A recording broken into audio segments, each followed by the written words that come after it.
Thank you, Presiding Officer. To ask the Scottish Government how it is ensuring that local authorities are sufficiently empowered to address social inequality during the pandemic. Cabinet Secretary Aileen Campbell. Thank you. We recognise that the impact of the pandemic is having on people and communities, which is why the Scottish Government have taken decisive action to commit £382.2 million so far in additional funding to local authorities in Scotland, including £50 million of hardship funding and over £200 million of consequentials to support local efforts during the pandemic.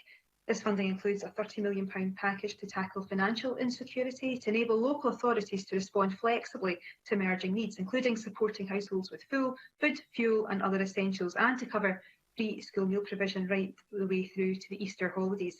In addition, a further £50 million has been made available for local authorities entering level 4 restrictions as part of our £100 million winter plan for social protection. Claire Adamson. I thank the Cabinet Secretary for her answer. I have been contacted by individuals and businesses unable to access various Scottish Government COVID-19 support because the relevant local authority is determined the applicant is eligible.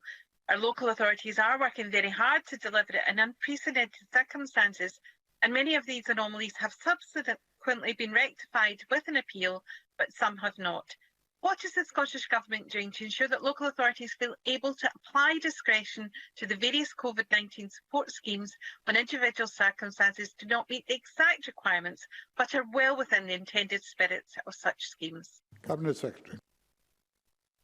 Thank you. And we have provided local authorities with guidance that is flexible and which gives consideration to local challenges. And we recognise, though, the difficulties of working in such challenging times and have great confidence, though, in the efforts being made by local authorities right across the country, working so hard to try and help support as many people and as many communities as they can.